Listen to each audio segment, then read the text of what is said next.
नमस्कार विद्यार्थी मित्रांनो, इकॉनॉमिक्सच्या सर्वात पहिल्या लेक्चरमध्ये तुम्हाला सर्वांचं स्वागत आहे। आज आपण खूप कमी गोष्टी शिकणार आहोत। म्हणजे काय तर आज आपण इकॉनॉमिक्सचं सगळं बॅकग्राऊंड समजून घेणार आहे।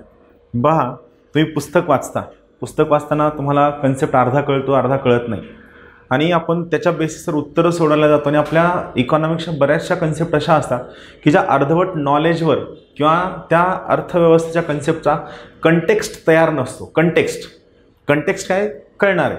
फक्त जे मी तुम्हाला पॉलिटीच्या बॅचला प्रॉमिस केलं होतं की पॉलिटीच्या बॅचच्या शेवटी तुम्हाला लक्ष्मीकांत मधला प्रत्येक मुद्दा जरी नाही म्हणलं तरी 80% मुद्दे असे असतील की तुम्हाला सहज तुमच्या टिप ऑफ द टंग म्हणजे तुम्हाला सहज पाठ होणारे असतील। हा माझ्याकडनं शब्द होता। अपेक्षा आहे तुम्हाला हे आवडलं असेल। जर आवडलं असेल तर एक छोटीशी विनंती आहे, तुम्ही यूट्यूबच्या कमेंटमध्ये आपली बॅच कशी होती किंवा कशी चालली आहे याबद्दल खरंच कमेंट करा, कारण तुमची कमेंट एनर्जी देते। फीस पाहायला गेलं तर फीस खूप कमी होती, बरोबर आहे। 1200 रुपये ही त्या मानानं खूप कमी फीस आहे। तुम्ही जर पुण्यात आला तर तुम्हाला लक्षात येईल खूप जास्त फीस आहेत कोचिंग क्लासेसच्या, इव्हन ज्ञानदीपची सुद्धा फीस आहे। ज्ञानदीपची फीस जवळपास आता यावर्षी आम्ही कमी केली आहे। मागच्या वर्षी MPSCच्या पूर्ण वर्षभराच्या इंटिग्रेटेड बॅचची फीस 40,000 होती, जी आम्ही यावर्षी जेव्हा आता नोव्हेंबर महिन्यामध्ये क्लासेस सुरू होतील त्यावेळेस आम्ही फीस कमी करून 36,000 करतोय। तर फीस हा मुद्दा नाही आहे। मुद्दा काय आहे?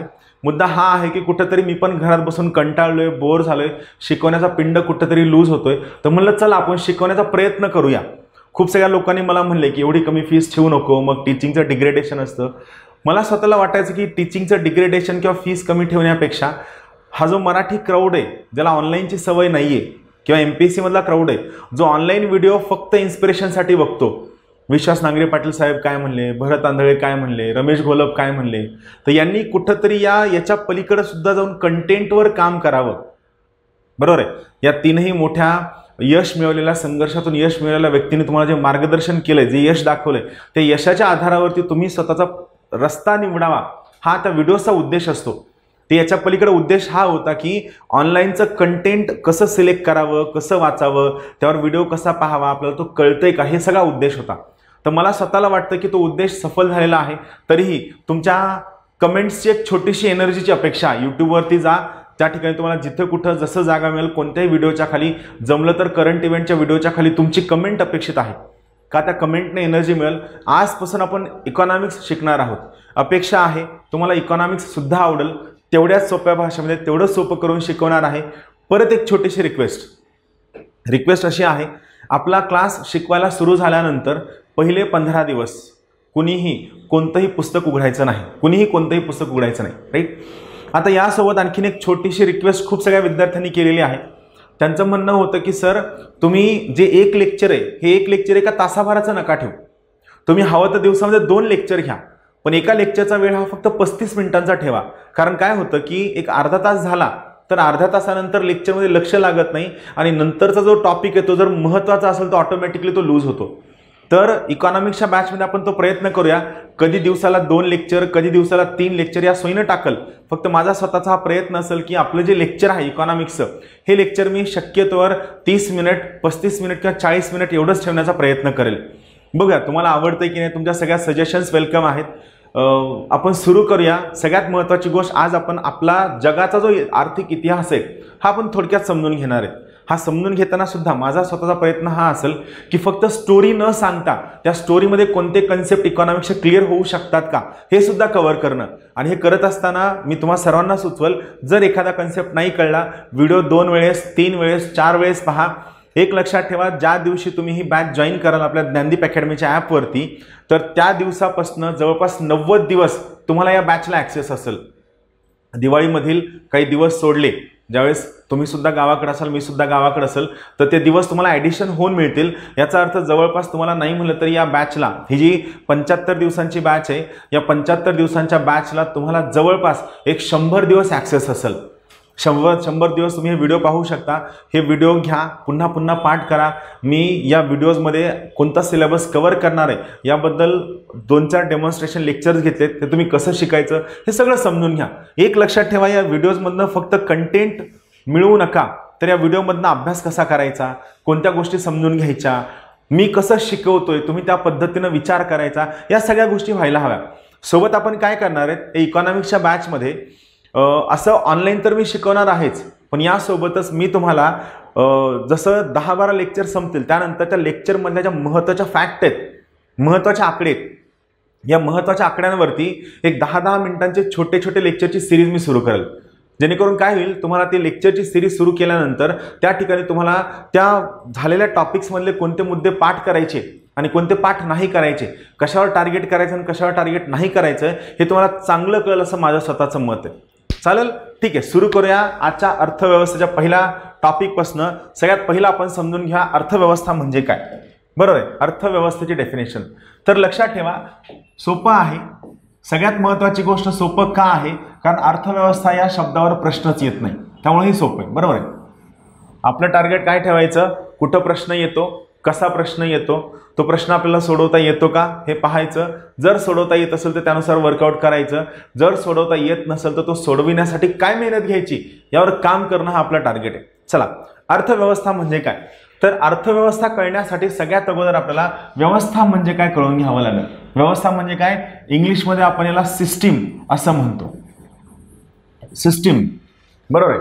सिस्टीम हा जो शब्द आहे, सिस्टीम हा शब्द बायोलॉजिकल सायन्सेस, जीवशास्त्रामधून आलेला आहे. सिस्टीमचा अर्थ काय होतो, सिस्टीम हे एक महत्त्वाचं युनिट असतं. या युनिटमध्ये खूप सगळे महत्त्वाचे छोटे छोटे घटक असतात. या सगळ्या घटकांचा एकमेकांसोबत आंतरसंबंध असतो. काय असतो, आंतरसंबंध असतो. हा आंतरसंबंध एक प्रकारचा पॅटर्न, एक प्रकारची पद्धत जनरेट करतो. बरोबर आहे, एक पॅटर्न जनरेट करतो. आणि हा पॅटर्न जनरेट झाल्यानंतर हा जो घटक आहे, या घटकाला अंतर्गत घटक, म्हणजे या सिस्टीमच्या अंतर्गत घटक सोबत या सिस्टीमच्या बाहेरचे बाह्य घटक, हे दोन्ही या घटकाला इन्फ्लुएन्स करतात. आणि या सगळ्यांचा एक उद्दिष्ट असतो. ते उद्दिष्ट म्हणजे काय, म्हणजे त्या सिस्टीमचं ऑब्जेक्टिव्ह. सेम आता आपण आपल्या अर्थव्यवस्थेला यामध्ये टाकण्याचा प्रयत्न करूया. आपल्या अर्थव्यवस्थेमध्ये काय घटक आहेत, तर सगळ्यात पहिला महत्त्वाचा घटक आहे तो म्हणजे सरकार. दुसरा महत्त्वाचा घटक आहे RBI. तिसरा महत्त्वाचा घटक आहे उपभोक्ता, म्हणजे कोण, कंझ्युमर. चौथा उत्पादक, त्यानंतर पुढचा वितरक, त्यानंतर इथं काम करणाऱ्या सर्व वित्तीय संस्था, त्यानंतर सरकारी यंत्रणा, खाजगी यंत्रणा. बरोबर आहे. हे सगळे आपल्या भारतीय अर्थव्यवस्थेमधील महत्त्वाचे घटक झाले. या सर्व घटकांचा एकमेकांसोबत एक प्रकारचा संबंध असतो, आंतरसंबंध असतो. जसं की तुम्ही भारतामध्ये जर विचार कराल तर भारतामध्ये या सर्व घटकांवरती आपल्या सरकारचं कोणत्याही प्रकारचं एक्सेसिव्ह नियंत्रण नाहीये. नियंत्रण आहे पण खूप जास्त नियंत्रण नाहीये. तुम्ही जर भारताला चीनसोबत कंपेअर कराल तर चीनमध्ये सुद्धा जवळपास सेम घटक आहेत, पण चीनमधील या सर्व घटकांवर चीनची जी केंद्रीय बँक आहे, या केंद्रीय बँकेचं खूप मोठ्या प्रमाणात नियंत्रण आहे. एक्सेसिव्ह कंट्रोल आहे, अति जास्त नियंत्रण आहे. आणि मग यामुळे काय होतं, आपली अर्थव्यवस्था थोडी खुली अर्थव्यवस्था आहे, चीनची अर्थव्यवस्था थोडी बंदिस्त अर्थव्यवस्था आहे. मग आपली अर्थव्यवस्था जर खुली असेल तर बाहेर घडणाऱ्या कोणत्याही घटकांचा आपल्या अर्थव्यवस्थेवर खूप जास्त परिणाम होतो. चीनची अर्थव्यवस्था बंदिस्त असेल तर बाहेर घडणाऱ्या घटकांचा चीनच्या अर्थव्यवस्थेवर खूप जास्त परिणाम होत नाही. बरोबर. आणि या सगळ्यांचं उद्दिष्ट काय असतं, तर कोणत्याही अर्थव्यवस्थेचं सगळ्यात मेन उद्दिष्ट असतं प्रत्येक व्यक्तीला उपजीविकेचे साधन मिळवून देणे.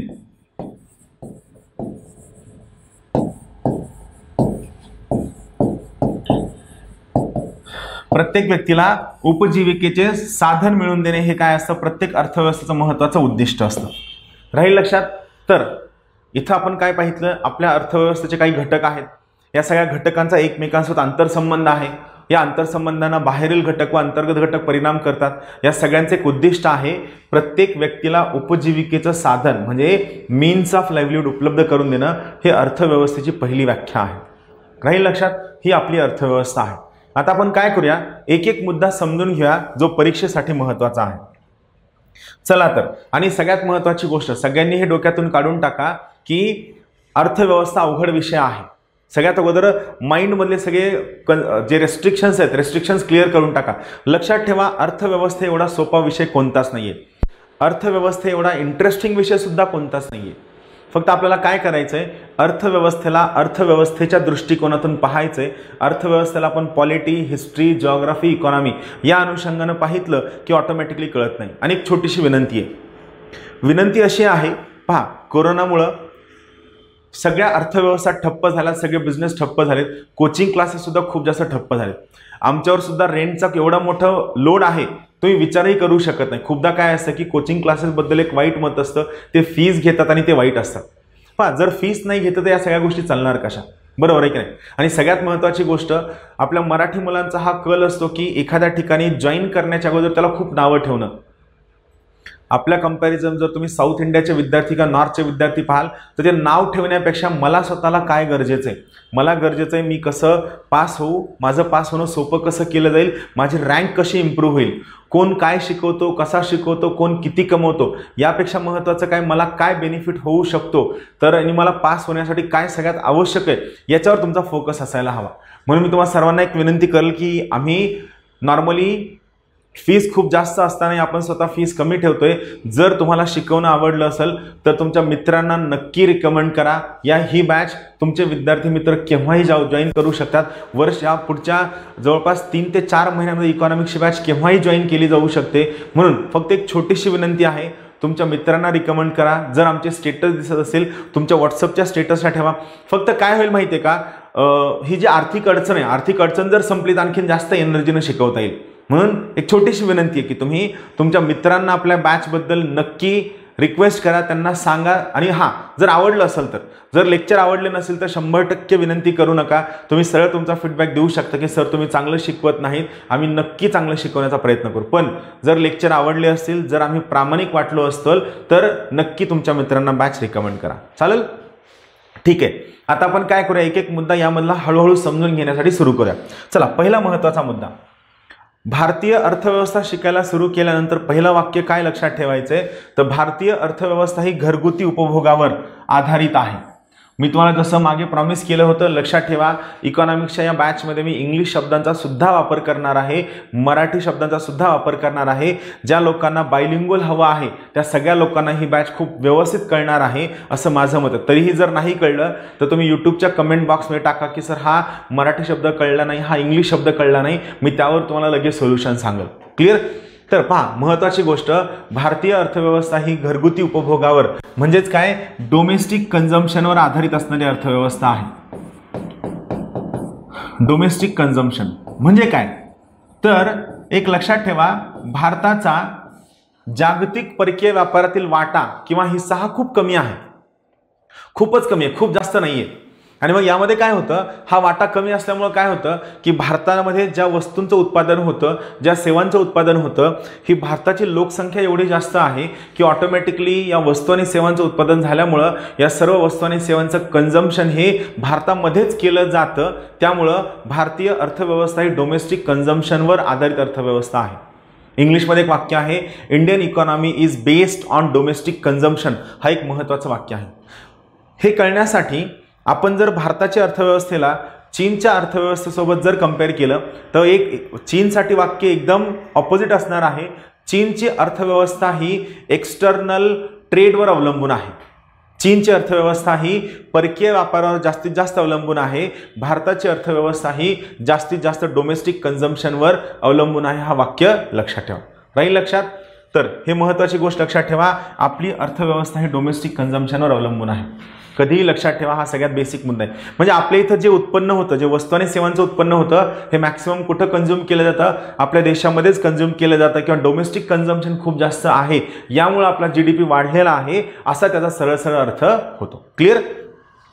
आता आपण काय करूया, आपल्या अर्थव्यवस्थेचा इतिहास समजून घ्या, जो सगळ्यात इंटरेस्टिंग आहे. इथं मी सगळे कन्सेप्ट शिकवून सांगणार आहे.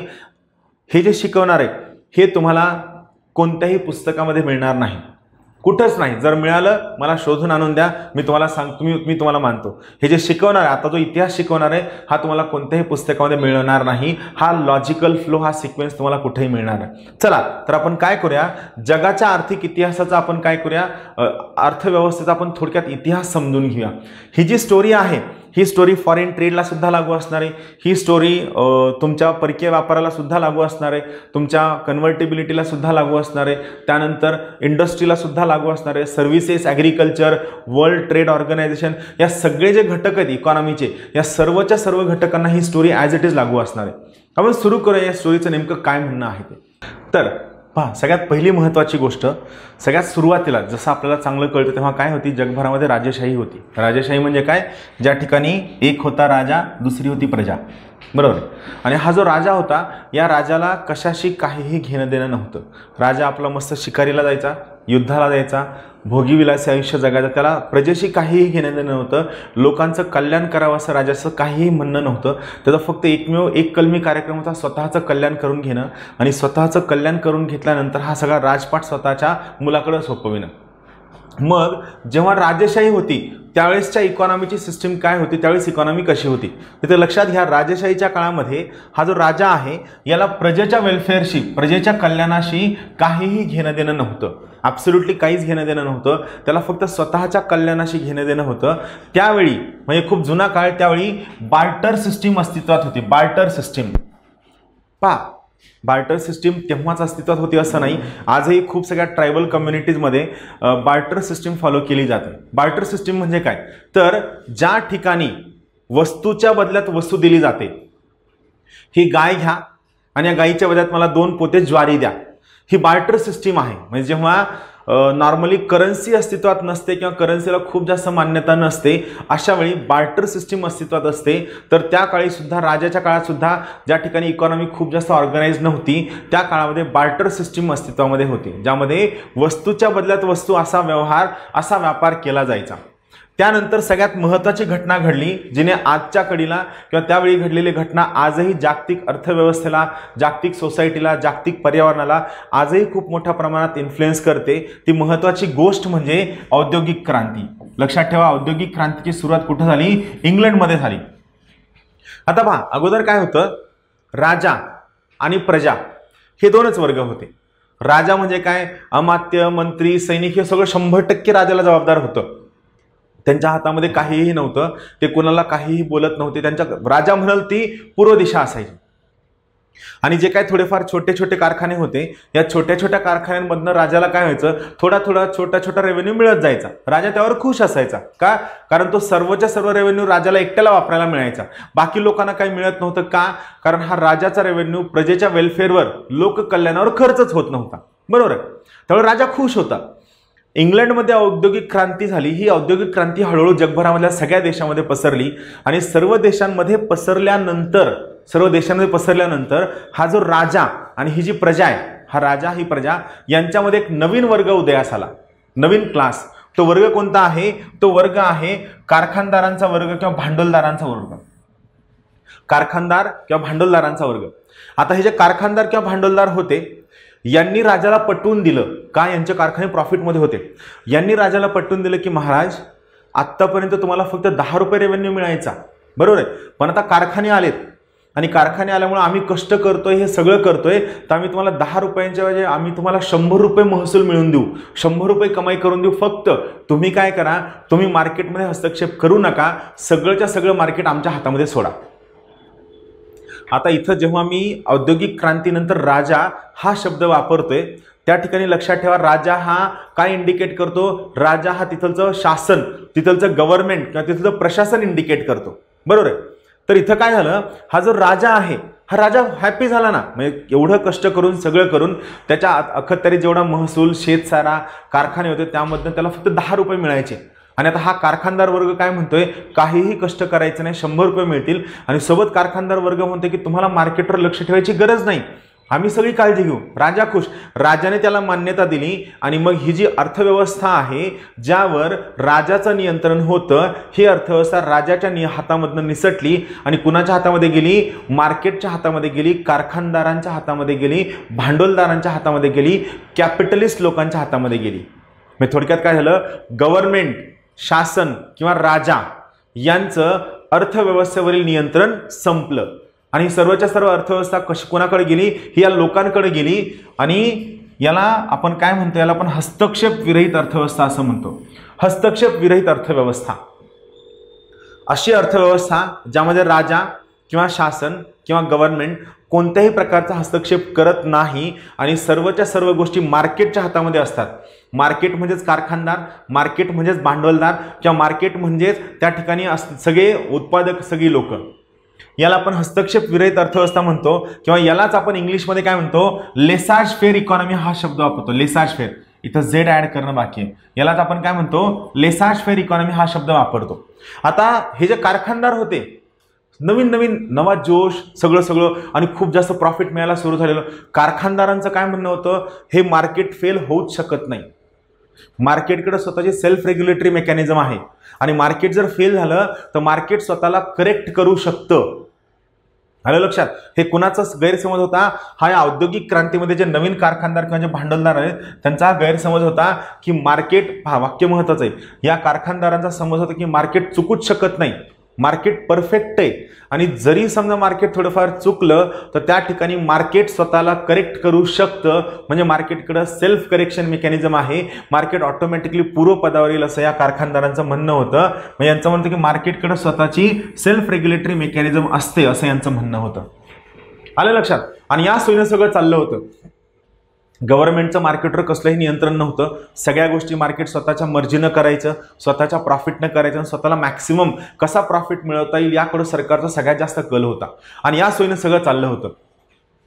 जेव्हा सर्वच्या सर्व गोष्टी मार्केटच्या हातामध्ये असतात किंवा कारखानदारांच्या हातामध्ये असतात त्याला आपण काय म्हणतो, त्याला आपण हस्तक्षेप विरहित अर्थव्यवस्था असं म्हणतो किंवा याला आपण लेसाज फेअर इकॉनॉमी असं म्हणतो इंग्लिशमध्ये.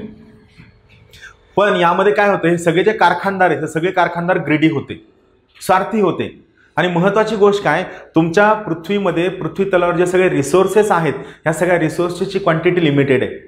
आणि मग या सगळ्या युरोपियन देशांनी, ज्या ठिकाणी औद्योगिक क्रांती सुरुवात झाली आणि स्प्रेड झाली, या सगळ्या देशांनी जगभरामध्ये आपल्या वसाहती शोधायला सुरू केल्या. स्वतःला कच्चा माल मिळण्यासाठी देशांवर आक्रमण करून त्या देशांवर स्वतःचं प्रभुत्व सिद्ध करणं, त्यांना स्वतःचं मांडलिक बनवणं आणि मग तो सगळा कच्चा माल स्वतःच्या देशामध्ये आणणं, त्याला प्रोसेस करणं आणि हा सगळा कच्चा माल प्रोसेस केल्यानंतर दुसऱ्या देशामध्ये नेऊन विकणं, हे सगळं त्यांनी सुरू केलं. आणि हे सगळं सुरू केल्यानंतर काय झालं, त्यांची ग्रीड एवढी होती की यामधनं भांडण झालं की या इथं मी जायचं का तू जायचं का. प्रत्येक राजानं, प्रत्येक देशानं स्वतःच्या कारखानदारांना वाचवण्यासाठी भांडण केलं आणि यामधनं सगळ्यात पहिलं युद्ध झालं, पहिलं विश्वयुद्ध. पहिल्या विश्वयुद्धानं सगळ्या अर्थव्यवस्थेला नष्ट करून ठेवलं. लक्षात ठेवा, खूपदा तुमचं यंग रक्त असतं, तुम्हाला आवडतं युद्ध युद्ध युद्ध, तुम्हाला भारी वाटतं की आपल्या सैनिकांनी चीनच्या सीमेवर जावं, दन दन दन त्यांना गोळ्या घालाव्या आणि त्यांना मारून आपण वापस यावं. युद्ध कधीच चांगलं नसतं, कधीच चांगलं नसतं. हो, त्यांनी जर आपल्यावर हमला केला तर आपण शांत बसणं हा पर्याय नाहीये, पण युद्ध कधीही चांगलं नसतं. आणि ज्याला कोणाला वाटतं की युद्ध व्हायलाच हवं, त्यानं स्वतः सैन्यामध्ये जावं, त्यानं त्या सीमेवर जाऊन स्वतः मारावं.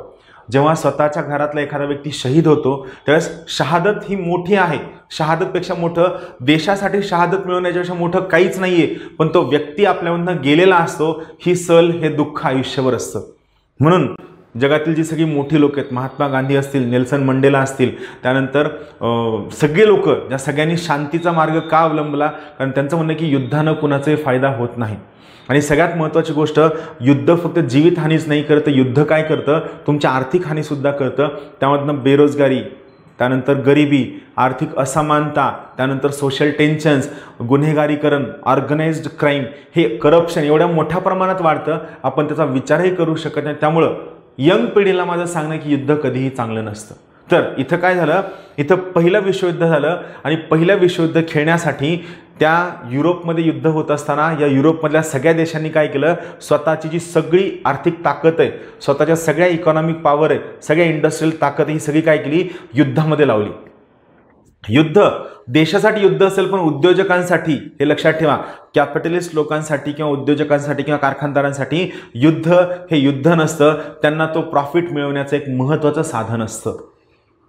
त्या सगळ्या भांडवलशाही देशांनी युद्धाला उकसवलं आणि उकसवून त्यांनी युद्ध खेळलं. पण युद्ध खेळल्यानंतर त्यांना स्वतःला हे कळलं की युद्धानं त्यांचे स्वतःचे रिसोर्सेस एवढ्या मोठ्या प्रमाणात युद्धामध्ये टाकले की त्यांच्या इकॉनॉमी नष्ट झाल्या. इकॉनॉमी नष्ट झाल्यानंतर हे तुम्हाला सर्वांना माहीत असेल, 1929ला जगातील सगळ्यात पहिली, सगळ्यात मोठी आर्थिक महामंदी आली, दी ग्रेट इकॉनॉमिक डिप्रेशन. 1929ला जगातील सगळ्यात पहिली आणि सगळ्यात मोठी आर्थिक महामंदी आली, ज्याला आपण काय म्हणतो, जागतिक महामंदी आली.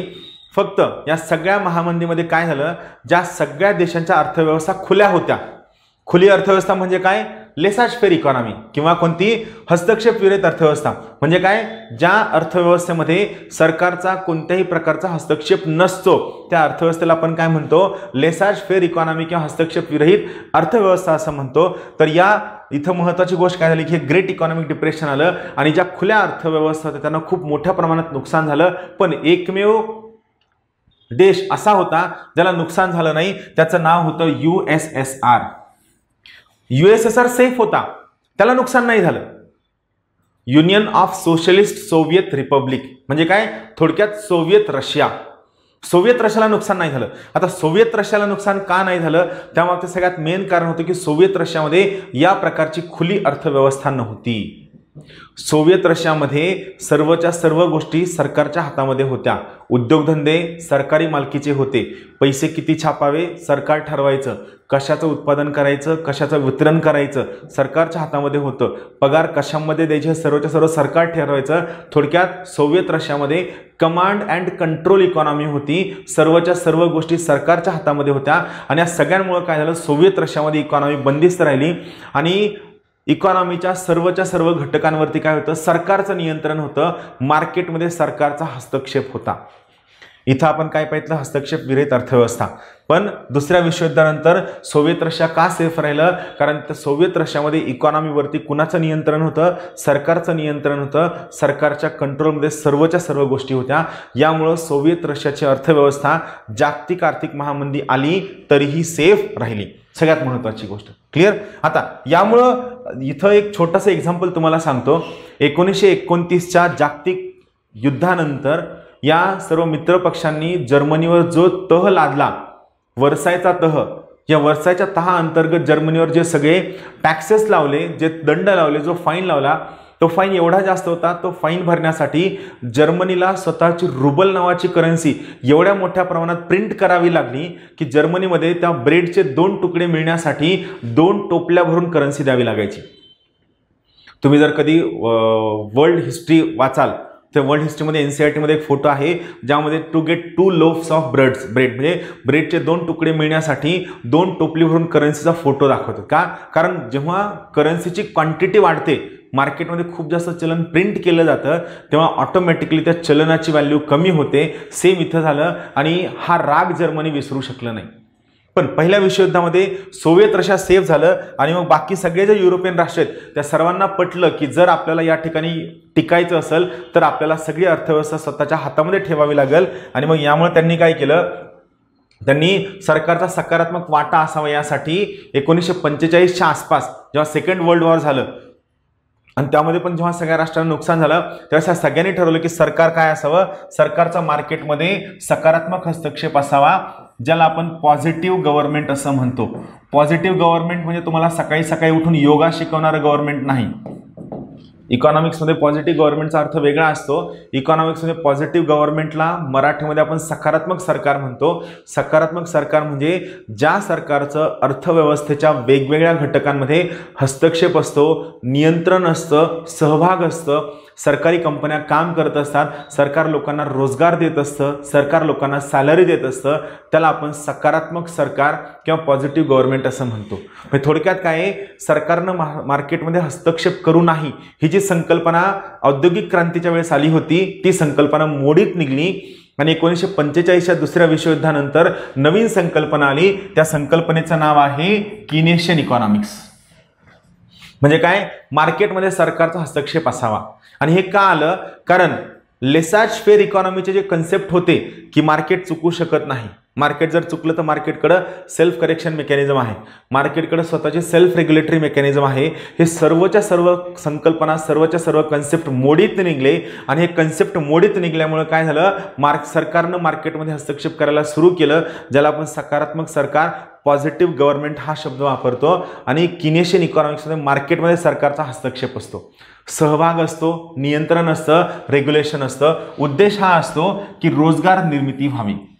काय असतं, रोजगार निर्मिती व्हावी. राहील लक्षात. तो सेकंड विश्वयुद्धानंतर कोणती संकल्पना आली, किनेशियन इकॉनॉमिक्स नावाची संकल्पना आली.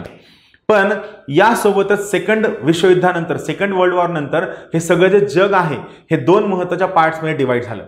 ते दोन महत्त्वाचे पार्ट्स कोणते आहेत? दोन महत्त्वाचे पार्ट्स आहेत, एक आहे अमेरिका, दुसरा आहे सोव्हिएत रशिया. आता आपण काय करूया, त्याच्याबद्दल आणखीन खूप चांगल्या पद्धतीनं इंटरेस्टिंगली शिकूया. तर इथं बेसिक काय लक्षात ठेवायचं आहे, दुसरं विश्वयुद्ध संपलं आणि दुसरं विश्वयुद्ध संपल्यानंतर या ठिकाणी हे पूर्ण जे जग आहे हे दोन भागामध्ये डिवाईड झालं, बायपोलर वर्ल्ड. एक होतं अमेरिका धार्जिनं भांडवलशाही असणारे देश, ज्या ठिकाणी अर्थव्यवस्था ओपन होती, मुक्त होती. दुसरं होतं रशिया धार्जनं, ज्या ठिकाणी समाजवाद होता, साम्यवादाचा प्रयत्न होता, अर्थव्यवस्था बंदिस्त होती. आणि या सगळ्यांचा हा कंटिन्युअस प्रयत्न होता की जगभरामधल्या सगळ्या राष्ट्रांना स्वतःकडे कसं खेचता येईल. आता हे स्वतःकडे कसं खेचता येईल ही जी स्टोरी आहे ही मी तुम्हाला परकीय व्यापार शिकवताना वेगळ्या पद्धतीनं सांगेल, इंडस्ट्री शिकवताना वेगळ्या पद्धतीनं सांगेल, कन्व्हर्टिबिलिटी शिकवताना ती वेगळी पद्धत असेल. का सेम स्टोरी सगळ्या ठिकाणी रिपीट होणार आहे. फक्त काय लक्षात ठेवायचं की क्रक्स लक्षात ठेवायचा. 45 दुसरं विश्वयुद्ध संपलं.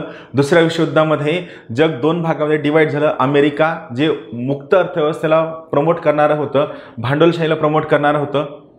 रशिया जे क्लोज्ड अर्थव्यवस्थेला, बंदिस्त अर्थव्यवस्थेला प्रमोट करणारं होतं.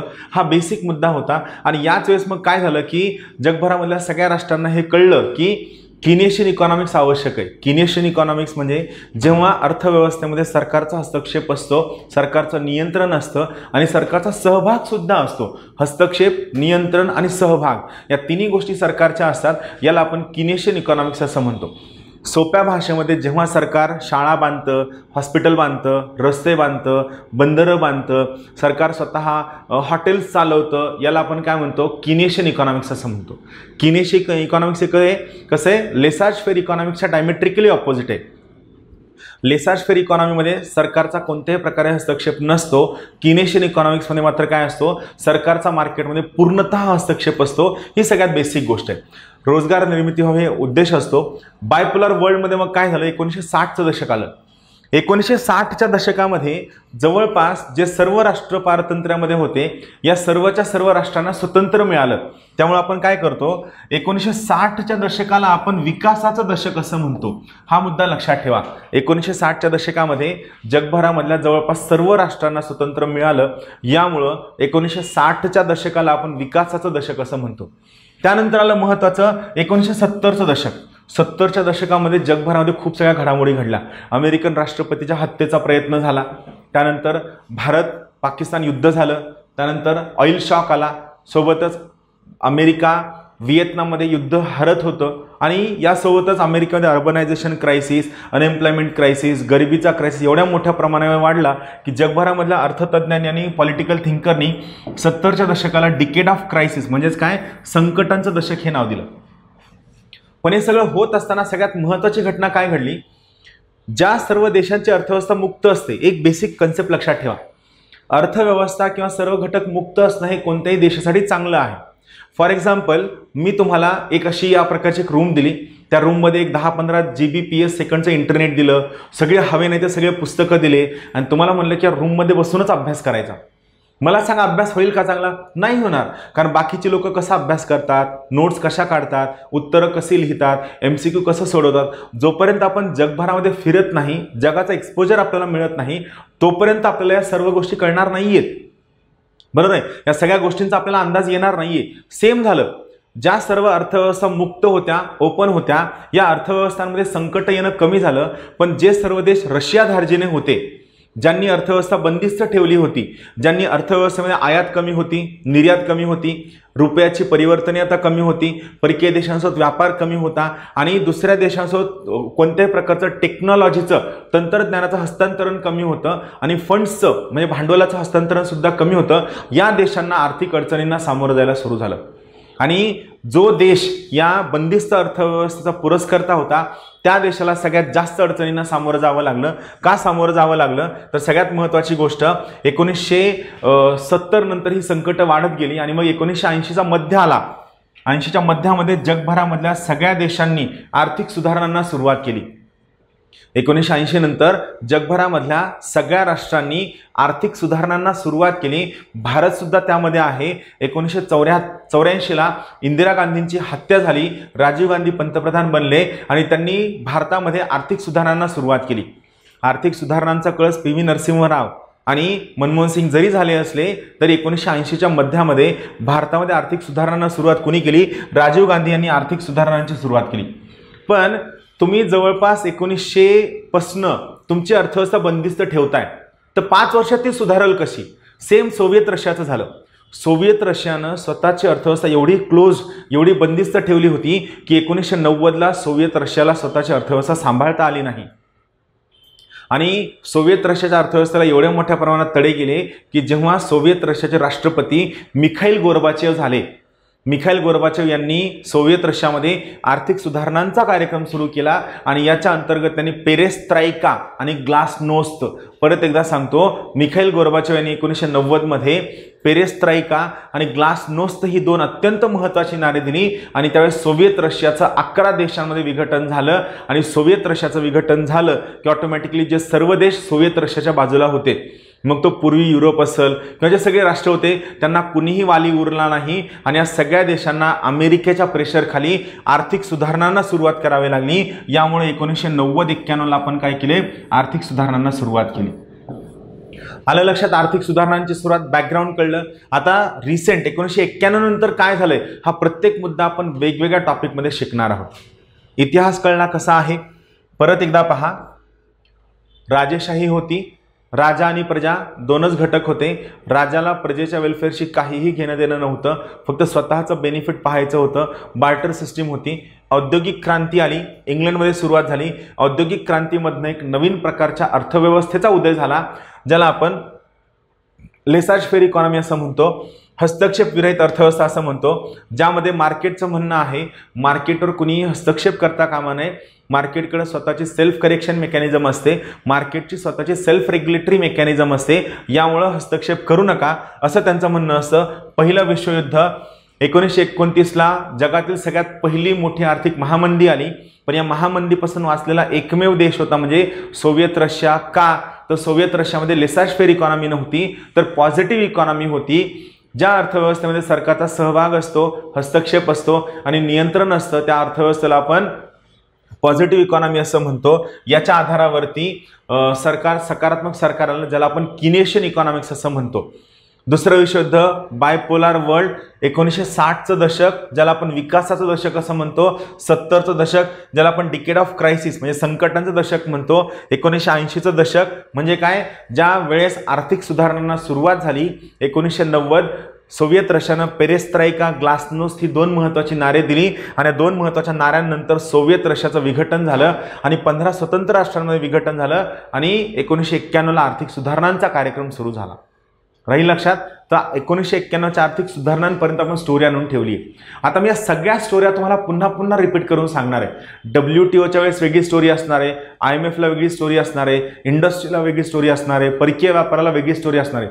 फक्त या सगळ्यांच्या पाठीमागे असणारे हे जे लँडमार्क इयर्स आहेत, औद्योगिक क्रांती, पहिलं विश्वयुद्ध, 1929चं ग्रेट इकॉनॉमिक डिप्रेशन, 1945चं दुसरं विश्वयुद्ध, किनेशियन इकॉनॉमिक्स, 1960चं दशक म्हणजे डिकेड ऑफ डेव्हलपमेंट, विकासाचं दशक. विकासाचं दशक का म्हणायचं? 60च्या दशकामध्ये ज्या सर्व देशांवर वसाहतवादी देशांचं राज्य होतं, त्या सगळ्या देशांना स्वातंत्र्य मिळालं, म्हणून 60च्या दशकाला आपण विकासाचं दशक असं म्हणतो. 70चं दशक म्हणजे संकटांचं दशक. 1980च्या मध्याला आर्थिक सुधारणांना सुरुवात झाली आणि 1991ला आर्थिक सुधारणा या टोकाला पोचल्या. ज्या कशा पोचल्या आपण प्रत्येक छोटा छोटा मुद्दा घेऊन समजूया. अपेक्षा आहे तुम्हाला स्टोरी कळली असेल. स्टोरी कळली नसेल तर काहीच लोड नाही घ्यायचा, का? यावर प्रश्न येत नाही. आणि दुसरी महत्त्वाची गोष्ट, जेव्हा मी याला निगडीत असणाऱ्या सगळ्या स्टोरीज हळूहळू शिकवल ना, त्यावेळेस मात्र तुम्हाला हे सगळं नक्की कळेल. चालेल, उद्यापासून आपण भेटूया. उद्यापासून आपण एक एक मुद्दा शिकायला सुरू करणार आहोत. सो सर्वांना खूप खूप शुभेच्छा. आणि परत एक छोटीशी विनंती, तुमच्या मित्रांना नक्की सांगा जर बॅच आवडली तर, का आम्हाला सुद्धा थोडीफार मदत होईल. Thank you. Have a good day.